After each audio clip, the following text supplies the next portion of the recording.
बिस्मिल्लाहिर्रहमानिर्रहीम। मेरे साथ मौजूद है पीजे मीर साहब, सीनियर सहाफ़ी हैं, तज़कियाकार हैं। आज के प्रोग्राम में बड़ा ही सीनियर पैनल है। पीजे मीर साहब ने मुझे ज्वाइन किया है लाहौर से। पीजे साहब बहुत शुक्रिया सर आपके वक्त का। साथ साथ इस्लामाबाद स्टूडियो से हमारे अपने रऊफ़ क्लासरा साहब मौजूद हैं। क्लासरा साहब आपका भी शुक्रिया। पीजे मीर साहब, सर मैं आपसे इब्तिदा कर लेता हूँ। सर, एक जंग का मामला था, एक जंग का माहौल था।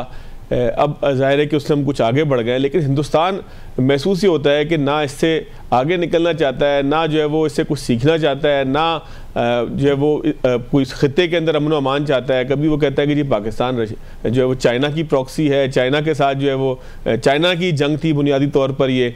फिर उन्हीं के तजियाकारों को बताते हैं कि अगर चाइना की प्रॉक्सी थी, चाइना के की सपोर्ट के साथ था, तो फिर IMF के पास पाकिस्तान क्यों जाता है। बहुत सारे मामला हैं सर। अब वज़ीर-ए-आज़म पाकिस्तान भी कल जो है वो दौरे पे जा रहे हैं सफारती। बिलावल भुट्टो साहब भी जा रहे हैं। जयशंकर साहब के बड़े धुआंधार किस्म के इंटरव्यूज़ आए हैं जिसमें वो ये नहीं समझ पा रहे थे कि उन्होंने क्या जवाब देना है। US का पूछा जाता है तो कहते हैं यूनाइटेड स्टेट, कहते हैं USA को। इतने हालांकि सीनियर आदमी है वो। तो सर, सारे सिनेरियो को अगर समअप करें तो क्या सूरत हाल आपको समझ में आती है? ये किस जानिब जो है जाके ऊँट बैठेगा, किस करवट बैठेगा? देखें, पहले तो इतने हमारे लोग बाहर जा रहे हैं, क्या इन्होंने कोई जलसे करने इधर? आप फॉरेन मिनिस्टर को भेजें या आपने एक डेलीगेशन बनाया। प्राइम मिनिस्टर का कोई काम नहीं है बाहर जाने का। पर इस वक्त आपने कहा ना जंग, ये अभी भी जंग का एक माहौल है। कल अगर अल्लाह ना करे इंडिया कुछ कर देता है, आपका वजीर आजम बाहर होता है, फिर मुझे बताएं आपकी क्या हालत होगी। तो मैं समझता हूँ वजीर आजम को एक डेलीगेशन भेजना चाहिए, जो कि शहरी रहमान है, उसके बाद हिना रबानी खर है, और और भी लोग उसमें गए, तो गुलाम दस्तगीर एंड ऑल। तो ये जाए, ये पाकिस्तान का केस आगे जाके प्लीट करे। मैं समझता हूँ prime minister as a last resort जाता है। एक दूसरी चीज ये है कि अभी भी हम जंग में, ये कभी भी हम पे हमला कर सकता है। आपने देखो कि इन्होंने पहले क्या इनका ट्रैक रिकॉर्ड देख लो। तो हमें स्टेट ऑफ प्रिपेयर्डनेस में रहना चाहिए। हम खुशियां मना रहे हैं, बिल्कुल मनाएं, लेकिन at the end of the day अपना गार्ड हमने नहीं छोड़ना। हमने टोटल, और मैं कह रहा हूँ छोड़ना नहीं, हम छोड़ते भी नहीं है और ना छोड़ेंगे। हम रेडी हैं, बिल्कुल तैयार हैं, लेकिन हम रिस्पांस के लिए तैयार है। हमने एग्रेशन नहीं करनी, हमने अटैक नहीं करना। अटैक अगर आता है या होता है वो उनकी तरफ से होता है, क्योंकि और वो प्रोलॉन्ग एक आप कह लो कि प्रोवोक भी कर रहे हैं कि जब वो कहते हैं कि जी हम पानी नहीं देंगे। ये बार बार नरेंद्र मोदी ये कहते हैं हम पानी नहीं देंगे। अगर आप पानी हमें नहीं देंगे, हम 90% इस पर डिपेंडेंट है, आपका क्या ख्याल है फिर हम क्या करेंगे? हम तो बिल्कुल, वो सेनेटर अली जफर ने बड़ी अच्छी सेनेट में स्पीच की है कि तो फिर हम मिसाइल्स वहां मारेंगे जहां जिन जगहों पे आपने अपने डैम्स बनाए या 22 डैम्स आप जो बातें कर रहे हैं, तो फिर वहां मिसाइल्स जाएंगे। क्योंकि पानी आप नहीं रोक सकते हैं और ट्रीटी को आप तोड़ नहीं सकते हैं। तो अगर आपने जंग करनी है तो फिर आप हमें प्रोवोक कर रहे हैं। तो लिहाजा अक्लमंदी इसी में ही है कि ये जो हमारा डेलीगेशन बाहर जाएगा, अभी तक तो नहीं गया, इंडिया के तो चला गया है, और वो हमें सही सिक्योरिटी काउंसिल में भी लताड़ रहा है, और हम यहाँ बैठे हुए हैं, अभी तक जवाब नहीं दिया। हम रिएक्टिव हैं, प्रोएक्टिव नहीं है। हमें प्रोएक्टिव होना है और आगे जाके पाकिस्तान का केस प्लीट करना है। तो वो उसी वक्त करेंगे कि जब हम एक्चुअली करेंगे। हमें डिले करने की जरूरत नहीं है। इमीडिएटली जाएं और इंपॉर्टेंट मुल्कों के अंदर जाएं। अफ्रीका के अंदर जाके क्या करना है आपने? आप जाएं जो कि मुल्क जो मैटर करते हैं। यूरोपियन यूनियन में जाएं, उसके बाद US में जाएं, इंग्लैंड में जाएं। तो ये मुल्क है, रशिया में जाएं, चाइना आपके वैसे आपके साथ है।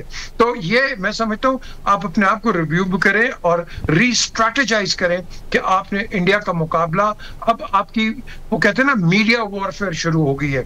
आप उनके चैनल्स को देख लो किस तरह वो बातें करते हैं, तो वो उनका काम यही है। So basically at the end of the day हमें भी इस पे पूरी तैयारी करनी चाहिए। पीजे मीर साहब, लेकिन इसका मुस्तकबिल क्या होगा सर? क्या जंग इसी तरीके से चलती रहेगी? हिंदुस्तान इसी तरीके से बदमाशी के साथ जो है वो ठेकेदार बनने की कोशिश करेगा? कोई दुनिया बीच में नहीं आएगी सर? देखें, नंबर 1, ये जब जंग की बात करते हैं, एक आम आदमी इंडिया में उसको कोई इंटरेस्ट नहीं है। ये सिर्फ ये जो है ये बीजेपी, इसको मैं कहता हूं ब्लडी जाहिल पार्टी, क्योंकि इन्होंने इतना ब्लड घुमा दिया है, इतना ब्लड गिराया है इनोसेंट लोगों का, इसलिए मैं इसे ब्लडी कहता हूं। ये ब्लडी जाहिल पार्टी है कि जो सिर्फ अपने आप को इक्तदार में रखने के लिए, ये क्या है, अभी सितंबर में इनके इलेक्शंस आ रहे हैं बिहार में, ये कोशिश कर रहे हैं कि वहां जो 40 सीटें हैं वो उनको मिल जाए, डाइवर्ट करवा दें, हम पाकिस्तान का मुकाबला कर रहे हैं, ये कर रहे हैं, और उसके बाद जनरल इलेक्शंस में ये एक्सपेक्ट करेंगे कि ये जीत जाए। गेम यही है और कोई नहीं है। हमारी 65 की वॉर हुई है, 48 से भी शुरू आप हो रहे हैं। पीजे मीर साहब की तरफ मैं दोबारा आ जाऊंगा, मेरा राब्ता बहाल हो चुका है, लेकिन चूंकि खुलासा साहब सर आप भी शामिल गुफ्तगू हो जाएं।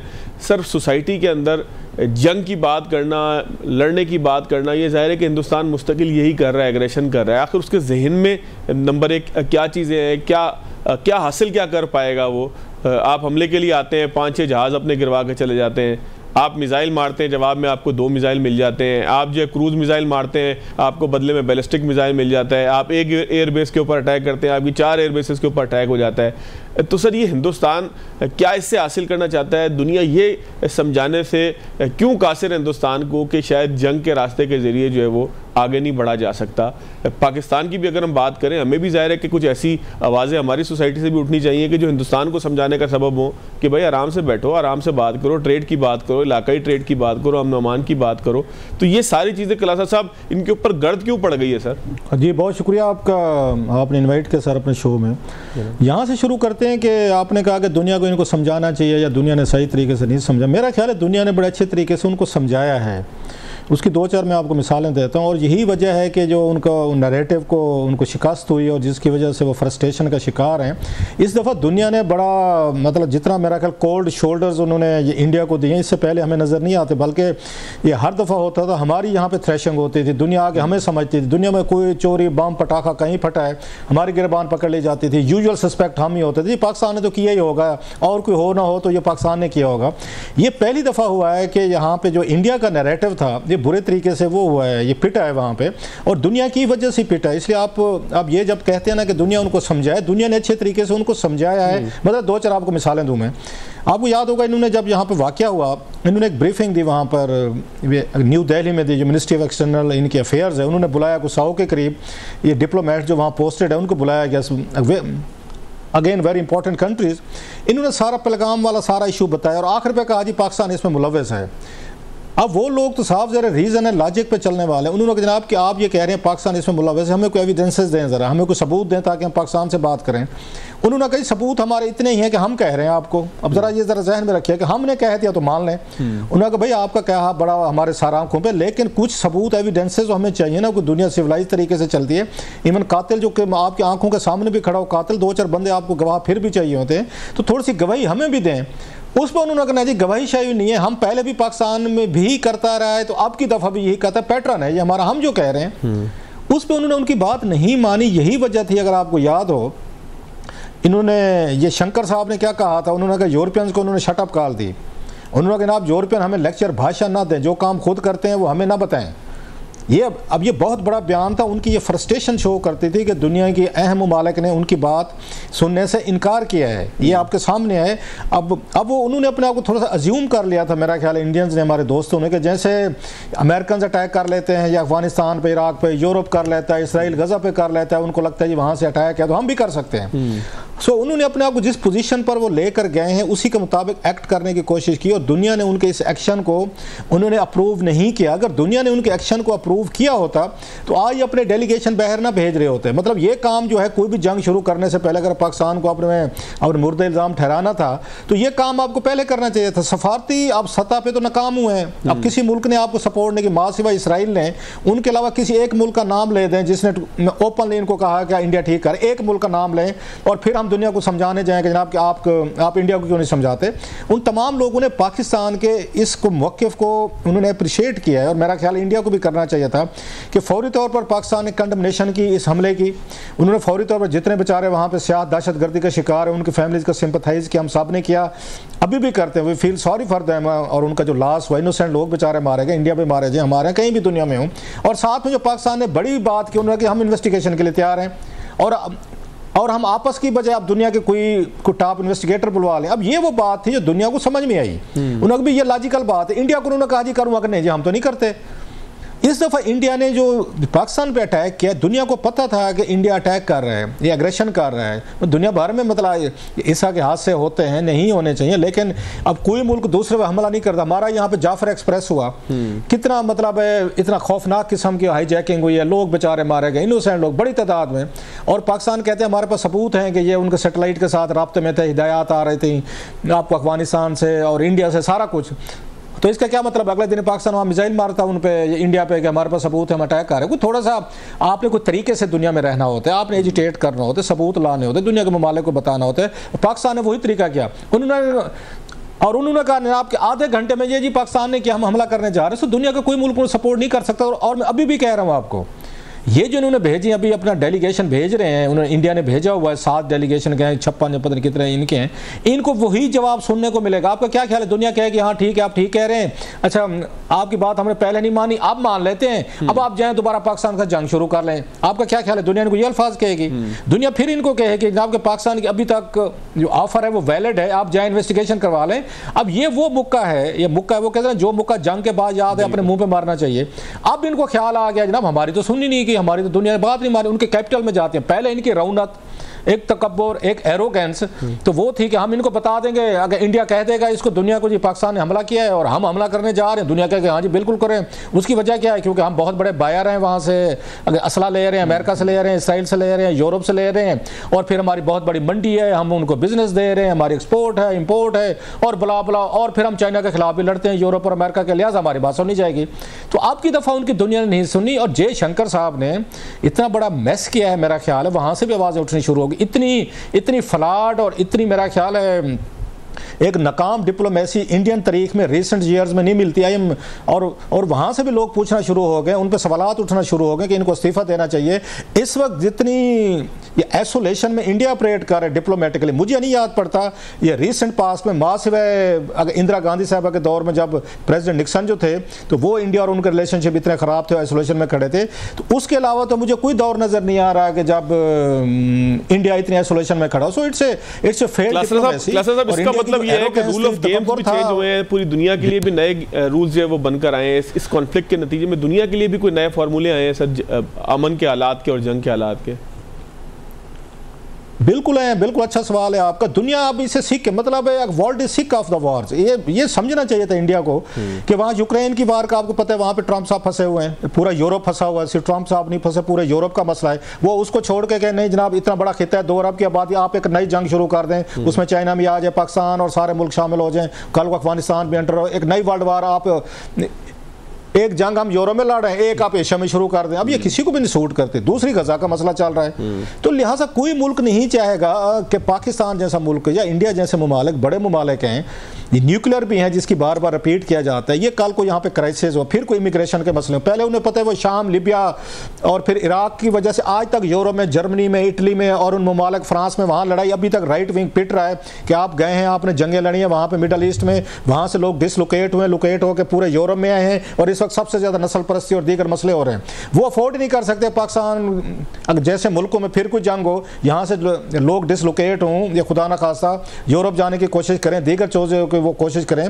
सो वो उनको स्टेबल ममालिक चाहिए, स्टेबल कॉन्टिनेंट चाहिए। वो तो यूरोप जो है इस वक्त तो यूक्रेन की वार से निकलने की कोशिश कर रहा है। ये जाकर उनको समझाएं कि नहीं जनाब हमने अभी जंग लड़ी, अब हमने मजीद लड़नी है, वो कहेंगे बिल्कुल भाई आप जाओ और दोबारा एक नई जंग लड़ो। मतलब ये थोड़ी सी कॉमन सेंस की बात है। आप और मैं कोई इतने काबिल लोग नहीं है कि हमको बैठ के लेक्चर दें, लेकिन कॉमन सेंस की बात है। दुनिया का कौन सा मुल्क इनको कहेगा कि आप जाएं और पाकिस्तान में आप बम मार दें? या इनके पास कौन से नए सबूत आ गए हैं जो उस वक्त इनके पास 7-8 मई को नहीं थे, आज इनके हाथ चढ़ गए, पूरी दुनिया में जाके उसकी फोटो कॉपी करा के बांट देंगे। सो बेस्ट वे वाज जंग हो गई थी, दुनिया ने आपको कहा, आपने भी हम पे 2-4 मिसाइल ठोके, जैसे आपने कहा 2-4 हमने मारे आपके, बस ठीक है, पहलवान बराबर पे छूट गए कि आपने एक दूसरे के साथ जो करना था कर करा लिया। अब एक अनरेबल लोगों की तरह, समझदार लोगों की तरह बैठ के बात कर ले। मतलब ट्रंप साहब फोन करेंगे तो दोनों एक दूसरे से बात कर लेते हैं, ठीक सर।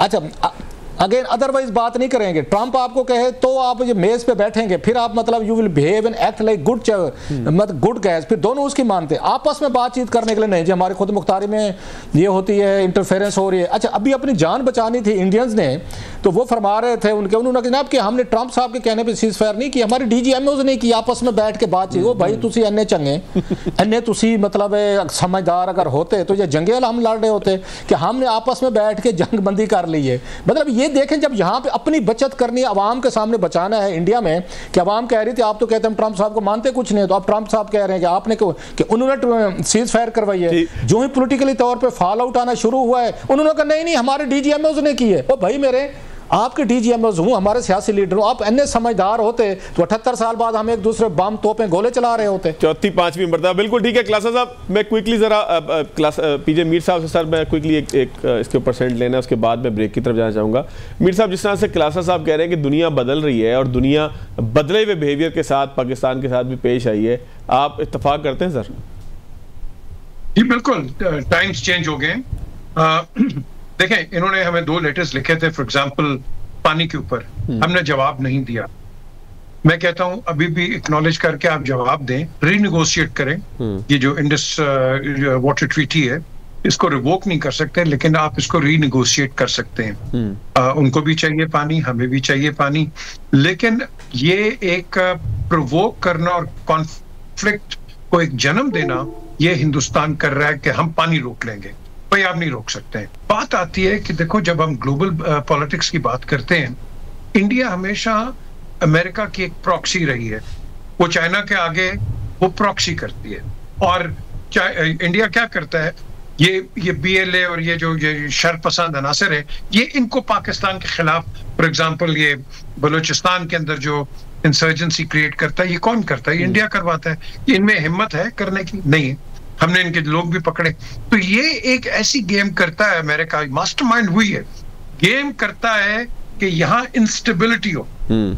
इंस्टेबिलिटी होती है तो क्या होता है कि ये इनडायरेक्टली अपनी तरफ से ये चाइना को प्रोवोक करते हैं। चाइना हमारा ऑलवेज फ्रेंड है इन कंपैरिजन टू ये मिडिल ईस्ट में कोई आपका दोष नहीं, बाय द वे, ये सब बिके हुए हैं। अब चाइना आपके साथ खड़ा हुआ है। अभी 1-2 दिन की बात है, शायद कुछ एक्सरसाइजेस भी हुई हैं चाइनीज एंड पाकिस्तानी पायलट्स के साथ। अब आप मुझे बताओ, ये एक हमारा टैक्टिकल एलाई भी है, एक वैसे भी एक हमारा एलाई है जहां खड़ा हुआ है, कोई और नहीं खड़ा हुआ। हालांकि 4 दिन का कॉन्फ्लिक्ट था, मुझे बता दो कोई खड़ा हुआ आपका? कोई आपकी हिमायत में को बोला है? कोई नहीं बोला। सर एक ब्रेक लेता हूँ, ब्रेक के बाद जब दोबारा आएंगे तो कुछ बात करेंगे। खान साहब का पॉलीग्राफिक टेस्ट होना है, जिसको तहरीक इंसाफ कहती है कि ये बेइज्जती है। ये बेइज्जती खान साहब के साथ क्यों की जा रही है एक ऐसे मौके के ऊपर कि जब डील और नो डील की आवाज़ें भी आ रही हैं और बैरिस्टर सैफ की एक मुलाकात भी हुई है? ब्रेक के बाद ज़रा बात करेंगे। ब्रेक के बाद खुशामदीद पे मीर साहब, सर इमरान खान साहब का पॉलीग्राफिक टेस्ट होना है, वो कराने के लिए तैयार नहीं है पॉलीग्राफ टेस्ट। PTI कहती है कि बेइज्जती है, फिर डील की आवाज़ें भी आ रही हैं, बैरिस्टर सैफ की मुलाकातें भी हो रही हैं, रात गए। तो सर पक क्या रहा है, आपके पास इतला क्या है? एक तो हमारी जो ट्रेडिशन है ना, हमने कोई भी प्राइम मिनिस्टर बाहर होता है ना, उसको हम जलीली करते हैं। आप नवाज शरीफ को देख लो, बेनजीर को देख लो, सिकंदर मिर्जा को देख लो, अयूब खान को देख लो, मुशर्रफ को देख लो, जनरल जिया को देख लो, हर एक को देख लो, हमने किसी को छोड़ा है? हर एक को बेइज्जती करते हैं। आप पॉलीग्राफ उसका टेस्ट ले रहे हो, और यार जो बाकी लीडर्स है फिर उनके भी तो लेते हैं ना। क्यों आज इसका क्यों ले रहे हो? तो मैं आपको बता दूं, आपके प्रोग्राम के अंदर मैं किसी का सपोर्टर नहीं है, सब मेरे दोस्त हैं सर। इमरान चोर नहीं है, इमरान ऑनेस्ट आदमी है। मैं आपको पब्लिकली कहता हूं, ऑनेस्ट आदमी है। हाँ, उसको चोर बना दो, इल्जाम लगा दो। यार मैंने इसकी वो चीजें देखी हैं जो कि ये अपनी जेबें क्या अपने घर बना बना के क्या नहीं कर सकता था, ये तो वो नहीं कर सकता। यहाँ अब पॉलीग्राफ टेस्ट है, ये कह रहे वो कह रहे। यार कुछ तो डिसेंसी दिखा दो खुदा के लिए। ये साइकिल होती है जो चलती है, वो कहते हैं what goes around comes around. ये अल्लाह ताला का नेचर है, ये एक साइकिल है। हम इस साइकिल पे क्यों जाना चाहते हैं? क्या इनफ नहीं हो गया कि हम एक कौमी यकजहती पे बैठ जाएं? क्या खान साहब इस साइकिल को रोकना चाहते हैं जो साइकिल चल रही है? अल्लाह करे। हाँ। अगर देखो, अगर ये कल पावर में आके ये वही करें जो आज इनके साथ हो रहा है, तो फिर अल्लाह ही हाफिज है पाकिस्तान का। अब इनफ इज इनफ हो गया। अवाम का सोचे, दोनों ये हुकूमत भी और ये जो पीटीआई है या जो भी ऑपोजिशन है, इनको दोनों को अब मिलके बड़े इंटरेस्ट के अंदर पाकिस्तान का सोचना है। अगर ये आपस में उलझे रहे तो फिर थर्ड पार्टी आपका कर लेती है। ये गवर्नमेंट जो है ये पीटीआई के साथ लगी हुई है, उधर से दहशतगर्द आपका बलूचिस्तान में हमले कर रहे हैं।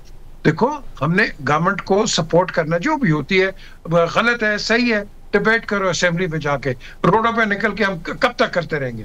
मुझे बता दें, लोगों में सकत ही नहीं रहेगी। वो पहले दिहाड़ीबाज होता था बेचारा, 100 रुपए 200 रुपए कमाता था, अब उसको 500 600 700 रुपया चाहिए दिन का। अब वो क्या अफोर्ड करेगा बाहर आने के लिए? नहीं आने के लिए। तो आप ये जो है ना पावर शो, ये खत्म कर दें। सब एक हैं, कोशिश करें कि एक दूसरे से बात करें। हम यहाँ बैठ के इकट्ठे अब मिलके कह रहे हैं जी इंडिया से बात करो, और तो आपस में तो बात कर लो। आपस में सिर्फ यूनाइट हुए होके। लेकिन सर खान साहब तो बात ही नहीं करना चाहते ना, वो कहते हैं मैं फौज से बात करूंगा, एस्टेब्लिशमेंट से बात करूंगा। तो बातचीत का सर्किल भी तो मुकम्मल ऐसे ही होगा कि जब खान साहब खुद भी राजी होंगे पॉलिटिकल लोगों से बात के लिए। तो अभी तो उनका एक स्टेटमेंट आया है कि वो जनरल आसिम को फील्ड मार्शल बनाया, तो उनका कहते हैं जी, उनकी बहन कहती हैं कि इनको तो जी बादशाह सलामत होना चाहिए था। भाईजान आप ही तो कहते थे उनसे बात करनी है आपने, तो बादशाह सलामत से आप बात नहीं करेंगे तो फिर कैसे करेंगे आप? क्वेश्चन इज, फौज को साइड पे रखो। फौज का कोई ताल्लुक नहीं है पॉलिटिक्स के अंदर कभी भी। ये आती है जब आप जितने भी सियासतदान हैं, आप 4 नंबर गेट पे जाके खटखटाते हैं। मैंने देखा है, कईयों को देखा है मैंने, गए और एक दूसरे की बुरा भलाई करके खुद पावर में आ जाते हैं। अब ये जो सिलसिला है, ये कब तक हम चलाते रहेंगे इस तरह? और बिकॉज ऑफ दिस इंस्टेबिलिटी, हमारी जो नेशनल स्टेबिलिटी है वो कोई नहीं रहती। हम क्राइसिस में ही है। कभी IMF से मांग रहे हैं, कभी वर्ल्ड बैंक से मांग रहे हैं, कभी ADB से मांग। हम कब तक ये करते रहेंगे यार? एक तो यहाँ आपको पता है 3 टेलीफोन कॉल, 2 पर्चियां और 4 सिफारिशें ना जाए, आपका काम इस मुल्क में नहीं होता। बिल्कुल ठीक। तो अगर आपने मुल्क इस तरह ही चलाना है तो इस तरह मुल्क नहीं चलेगा। ठीक हो गया, बिल्कुल नहीं चलेगा। ठीक हो गया सर। क्लासा साहब, सर सवाल कुछ थोड़ा सा मिलता जुलता ही है जो आपके पास भी आया है, जो मैंने पीजे मीर साहब से किया है। इसमें सर इमरान खान साहब की बहनें कहती हैं खान साहब को अगले 70-80 दिन बड़े गर्म हैं, तो खान साहब को AC फराम किया जाए, गो कि खान साहब खुद जो है वो ताड़ना चाहते थे। सर मेरा ख्याल है कि कोई इनवैलिड किस्म का मुतालबा नहीं है, आप क्या समझते हैं ये भी फरमाइएगा। फिर अगली बात ही कि खान साहब का पॉलीग्राफिक टेस्ट करके सर आप कुछ हद तक इज्जत का मामला यहाँ पर तो नहीं आ जाता, इस पर भी सर बताइएगा। और फिर deal no deal, barrister Saif का मिलना, खान साहब से मिलने कोई डॉक्टर आ गए हैं, अंसार अब्बासी साहब ये कोर्ट करें, ये सारा कुछ सर आपको क्या पकता हुआ दिखाई दे रहा है? जी, मेरे 2-3 चीज़ें सर इसमें जो आपने भी बात की है। एक तो ये, जहाँ तक डील से शुरू कर लेते हैं, डील की बात है, मुझे तो नहीं लगता सर कि डील के कोई असरात होंगे या डील हो सकेगी। जिस तरह का माहौल है, जिस तरह के स्टेटमेंट आते रहते हैं, आप सुनते रहते होंगे। मेरा ख्याल है मौका था इन दोनों फोर्सेस के लिए, मतलब इमरान खान साहब या हमारी इस्टेब्लिशमेंट के लिए, कि ये बातचीत कर सकते थे, निकल सकते थे। और PTI के लिए भी चांस था कि इस वक्त जो एक मतलब बैड ब्लड है उनका इस्टेब्लिशमेंट के साथ, या जहाँ पर इस्टेब्लिशमेंट फील करती है कि शायद PTI के लोग उन्हें ज़्यादा रेड लाइन्स क्रॉस किए हैं, तो उनको लाइन्स को मेरा ख्याल है मतलब इक्वलाइज़र के तौर पर उनको यूज़ किया जा सकता है। लेकिन हमने फिर वही देखा इस मौके पर भी बिटरनेस जो है वो खान साहब के अंदर हो या उनकी बहन के अंदर हो, उनकी पार्टी के लोगों के अंदर हो, वो सामने नज़र आई है। सो लिहाजा इस वक्त डील की बात मुझे तो होती वो कहीं पे नहीं लग रही। तो दरमियान में आपको याद हो कि हमारे एक बड़े मशहूर सहाफ़ी हैं, उन्होंने तो बहुत कुछ कह दिया था कि बस खान साहब 8-10 दिन बाद आ रहे हैं, 15 दिन बाद आ रहे हैं, अभी छूटने वाले हैं, लोग गए हैं, ब्रीफ किया है, फलां किया है, खान ने कुछ शराइत रखी हैं।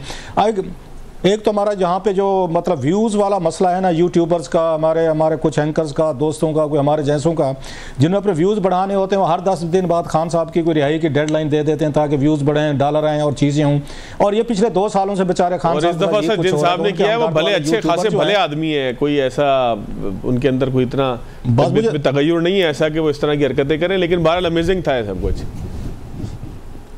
बार वही हम सब के लिए था कि बड़े, जैसे आपने कहा, इंतहाई मतलब बड़े जर्नलिस्ट हैं, बड़ा नाम है उनका, क्रेडिबिलिटी है उनकी। बार एनीवे, एक तो ये चीज़ इसलिए आता मुझे तो नहीं लग रही। अच्छा, पहले भी आए थे ये जो हैं आपके अमेरिकन डॉक्टर, उस वक्त भी इन्होंने SOPs कराने की कोशिश की थी, पिछले साल की बात है, कुछ तय भी हो गई थी। अभी जो वो कहते अभी 24 घंटे नहीं गुजरे थे और जो SOPs तय हुई थी उसके खिलाफ ही उन्होंने ब्रीच हो गया था। तो डॉक्टर साहबान भी वो भाग गए थे, उन्होंने कहा भाई साहब हमारा कोई इसमें लगता है हमारी दाल नहीं गलने वाली। जो असल मसला है जो खान साहब का अटका हुआ है, मैं हमेशा ये बात करते रहे, तो वो है गारंटर की। अगर फौज और खान साहब तैयार हो भी जाएं तो खान साहब की गारंटी कौन देगा कि जो SOPs कहीं ना कहीं बातचीत होगी, तय होगी, वो आपको अगेन उसके तहत एग्जीक्यूट करनी पड़ेगी। या नवाज शरीफ साहब के गारंटर सऊदी से या अमेरिकन से 2000 में हमने देखा उन्होंने गारंटीज दी। बेनज़ीर भुट्टो साहब के कंडोलीज़ा राइस और मार्क रायल ग्रांट थे जो 2009 में बेनज़ीर भुट्टो और जनरल मुशर्रफ का इन्होंने NRO करवाया था दुबई वगैरह में। और खान साहब का मसला ये, इनके नाम इंटरनेशनल लेवल पे इन्होंने दोस्त बनाए, सबसे तो लड़ाई हुए थे, अमेरिका से लड़ाई, चाइना से लड़ाई, सऊदी से लड़ाई, UAE से लड़ाई, कतर से लड़ाई, यूरोपियन यूनियन से लड़ाई, UK से लड़ाई। तो कौन इनकी गारंटी देता? वही ममालिक ने जो पाकिस्तान को कुछ कह सकते थे कि भाई साहब जाने दें, उनसे भी अलहदा लड़े, बल्कि पूछते थे कोई बच तो नहीं है जिससे लड़ाई ना हो। लोकली तौर पर उन्होंने यहाँ 90% पूरे पॉलिटिशियन जेल में डाले हुए थे। नवाज शरीफ जेल में, मरियम साहिबा जेल में, शहबाज जेल में, उसके बाद आसिफ अली जरदारी साहब जेल में, ख्वाजा आसिफ जेल में, शाहिद खकान अब्बासी जेल में, साद रफ़ीक जेल में, सलमान रफ़ीक जेल में, उसके मिफ्ता इस्माइल जेल में, नाम लेते जाएं आप, खुर्शीद शाह जेल में। इसको पूरी यहाँ पे पूरी सियासी पार्टियाँ जेल में थी। खान साहब कल्ला मतलब वो कहते गलियाँ सुनिया में मिर्जा जार फिरे, वो मिर्जा जार फिर रहे थे। और हमारे भाई ने अभी सही बात के कारमा वाली बात जो की है कि कल को जैसे खान साहब ने किया वही खान साहब के साथ हो रहा है, और कल को अगेन इन्हीं के साथ होगा। अब इन्हीं के साथ होने पे सुन लें, ये सबको पता है ये पैकेज है। मैं एक दफ़ा सुन रहा था, इनको ये हो गए अब्बास साहब जो थे, उनसे ये सवाल पूछा हामिद मीर साहब ने इनसे, अगेन ये होगा हनीफ अब्बासी साहब से। उन्होंने जनाब ये बताएं कि इस वक्त ये खान साहब को आपने जेल में रखा हुआ है, ज्यादती हो रही है, फलां फलां। उन्होंने कहा बिल्कुल ज्यादती हो रही है, नहीं होनी चाहिए थी। तो वहाँ के फिर उन्होंने कहा भाई साहब खान साहब को नहीं पता था इस मुल्क का पैकेज क्या है, यहाँ पे ये वज़ीर आज़म बनने का। आपका एक वज़ीर आज़म कत्ल हुआ, यहाँ पे आपके लियाकत अली खान साहब कत्ल हुए, जुल्फ़िकार अली भुट्टो साहब फांसी लगे, उसके बाद बेनज़ीर भुट्टो साहब कत्ल हुई, नवाज शरीफ साहब को दहशतगर्द करार दिया गया 14 साल के लिए, वो हो यूसुफ गिलानी को सज़ा हुई, शाहिद खकान अब्बासी साहब जेल में रहे, शहबाज शरीफ साहब रहे, नेम एनीवन। उन्होंने कहा भाई साहब ये खान साहब को नहीं पता था कि ये तो पैकेज है भाई, जिसने वज़ीर आज़म बनना, जिसको शौक़ है लोगों पे रूल करने का, हुकूमत करने का, बादशाह बनने का, तो बादशाह तो फिर सर देते भी हैं सर लेते भी हैं। इसमें नाराज़गी किस बात की है? उन्होंने कहा मैं भी जेल में रहा हूँ और मुझे तो लोगों ने नहीं कहा था ना कि आप आए हमारे वज़ीर आज़म बने। खान साहब के पास कुछ जलसा जुलूस तो नहीं किया ना कभी, या नवाज शरीफ साहब के पास गया था, या किसी ने बेनज़ीर भुट्टो साहब को कहा था कि आप आए हमारे आके मतलब हाकिम बने, हमारे सरदार बने, या हमें आपको, मुझे तो किसी ने नहीं कहा था सहाफ़ी बने। हम अपनी मर्जी से आए हैं ना, हम मर्जी के, इसके फ़ायदे भी हैं, नुकसानात भी हैं, इसके हैज़र्ड्स भी हैं, बेनिफिट्स भी हैं।